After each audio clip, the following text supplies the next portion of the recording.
Okay, now let's move on to book 3 of Wealth of Nations.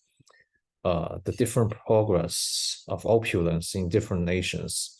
It mainly talk about the progress of opulence, uh, the progress of development in Europe after the fall of the Roman Empire, and briefly mentions the progress in North America as well, but mainly it talks about Europe. Okay, let's move on to chapter 1 of the natural progress of opulence. So how things should naturally develop. So he first talked about how the commerce between the town and the countryside are mutually beneficial, and he argued that the natural course of capital employment, right, the natural course of wealth accumulation should be first in agriculture, then manufactures, and last, foreign commerce. So how is the commerce between the town and the countryside mutually beneficial? Well, this commerce is mainly the exchange of root for manufactured produce, right? Raw material for manufactured goods. So this is beneficial due to absolute advantage, right? So the inhabitants of the country, right, they can purchase town manufactured goods with less of their own labor than if they were to prepare it themselves. And the reverse is true as well, right? So by this exchange, each of them, both the country inhabitant and the town inhabitants, right, they got much richer than if they were to have to produce everything by themselves, right? And the countryside, they have demand for the manufactured goods, right? And then the town people, they have demand for what's produced in countryside, right? Giving each other encouragement. So why does agriculture has to come first, right? Why is this the natural way of things? Well, think about it, right? Subsistence is prior to convenience and luxury, right?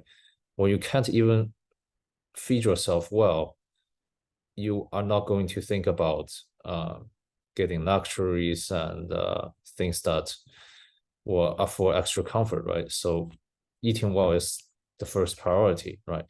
And the countryside, right, they produce subsistence, they produce food.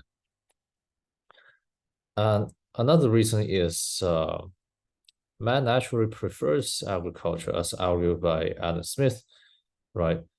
Because the capital employed in agriculture is under the owner's view. You can see your farmland, right? And the capital employed is less liable to human folly and injustice because when doing trade, right? What if the person you sell the goods to, this person defaults, right, and doesn't pay you? And what if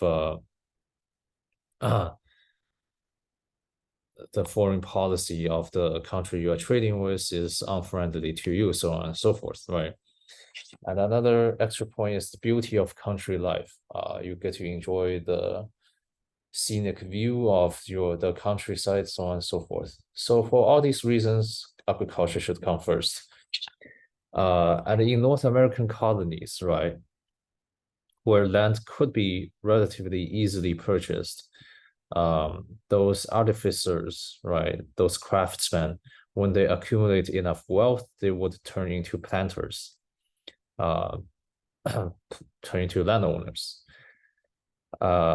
Because when you are a artificer, when you are a craftsman, you derive your subsistence from your customers, right? So you are really, in a way, servants to your customers.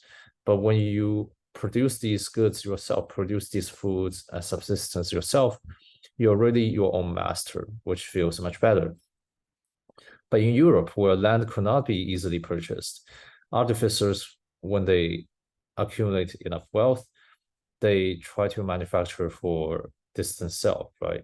By improving their machines, improving their crafts, employing more men, manufacturing for distant sale, expand their market and earn more. But that argued by Adam Smith is only because they couldn't buy land easily, so they have no better way to employ their capital.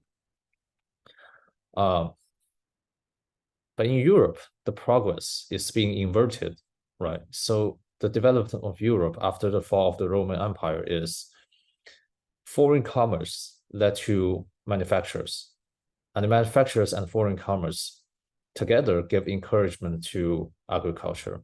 And that would be what's being explained in the next 3 chapters.